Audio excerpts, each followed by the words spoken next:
Bueno, agradezco profundamente este homenaje completamente inmerecido que me ha hecho la Academia. Un millón de gracias por este homenaje. Tenía la intención de mostrar una pequeña obra que puede ser interesante para la historia de la ingeniería en Colombia. Unas zapatas que diseñé hace ya como medio siglo y que pueden haber sido la primera vez que se usaron en Bogotá. Voy a hacer una breve descripción de esas zapatas, si les parece que lo hagamos. Bueno, ahí se muestra el rectángulo de una zapata y que yo la dividí en 4 pequeños rectángulos en las esquinas. Se trabajaron esos rectángulos pequeños como bóveda cáscara. Esa superficie se forma en la esquina 2 líneas horizontales a ángulo recto. En el centro, donde va la columna un poco más alto, van entonces unas líneas rectas hacia ese sitio. Y si se traza con una regla, se va pasando por 2 lados opuestos, genera un paraboloide hiperbólico. Entonces se le dieron instrucciones al maestro de que hiciera una zanja angosta en los bordes de la zapata y después en los centros en forma inclinada, excavada, se pusieron unas maderitas como formando un cuadro y también con las 4 inclinadas, y se le dijo que fuera raspando el terreno con una regla. Entonces, en esa forma, el paraboloide hiperbólico de la esquina se formó en el mismo terreno.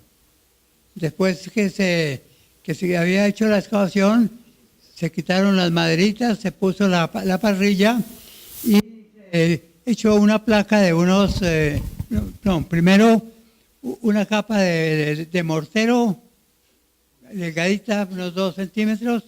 Cuando eso secó, se puso la parrilla y después se fundió una placa de 10 centímetros de espesor. Se puso un pequeño pedestal donde iba a salir la columna. Cuando presenté esos cálculos al distrito, recibí una llamada del ingeniero que los revisaba, que era un italiano, el doctor Sibori. No sé si algunos lo recuerden. Él me dijo, sus zapatas no cumplen la especificación de perforación, de penetración. Yo le dije, doctor Siboro, entonces, ¿para qué sirve el círculo de Moore? Él se quedó un rato pensativo y me dijo, usted tiene toda la razón, y firmó los planos. Lo que ocurre es que en el diseño de estructuras se siguen unas convenciones, por ejemplo, especificación de estribos, etcétera, que de hecho implican que se atienden los esfuerzos principales, pero no se trabaja directamente con ellos, sino con una especificación que los tiene en cuenta, la distancia de los estribos, etcétera.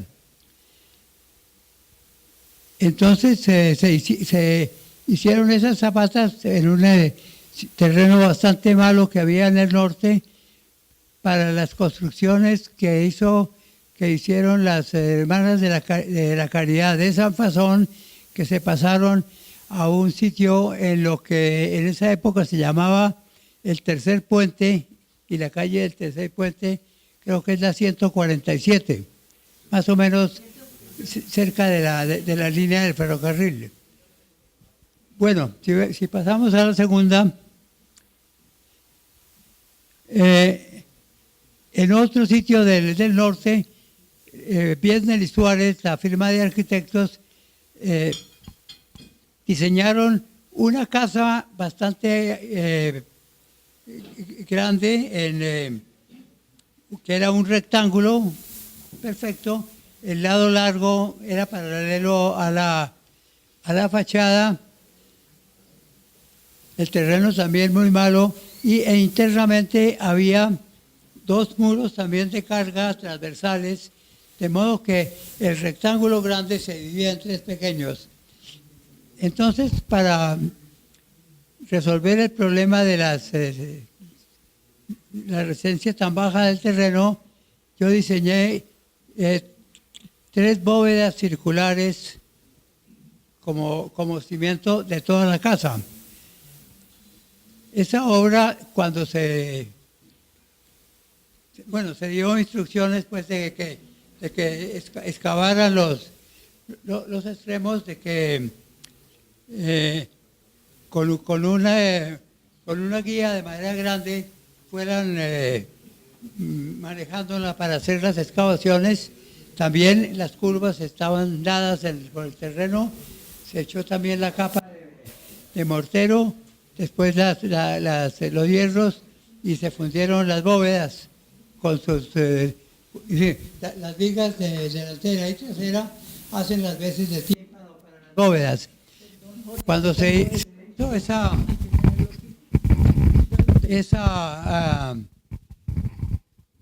obra, parecía el casco de un planchón, y se le puso el nombre de obra Barco. Daba también la coincidencia de que la dueña de la casa era doña Julieta Barcas de Barco, la madre del ingeniero y presidente Virgilio Barco.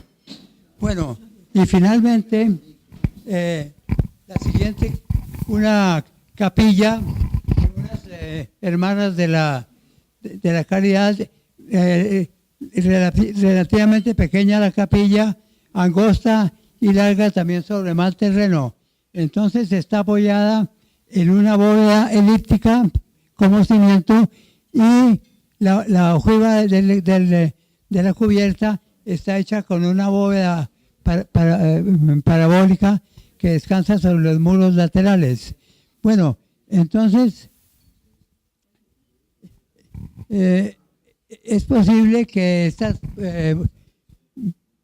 bóvedas hechas a ese tiempo eran una innovación, y el detalle puede eventualmente ser interesante para la historia de la ingeniería Colombia. Bueno, les agradezco la atención que me han prestado, y nuevamente muchísimas gracias por este homenaje.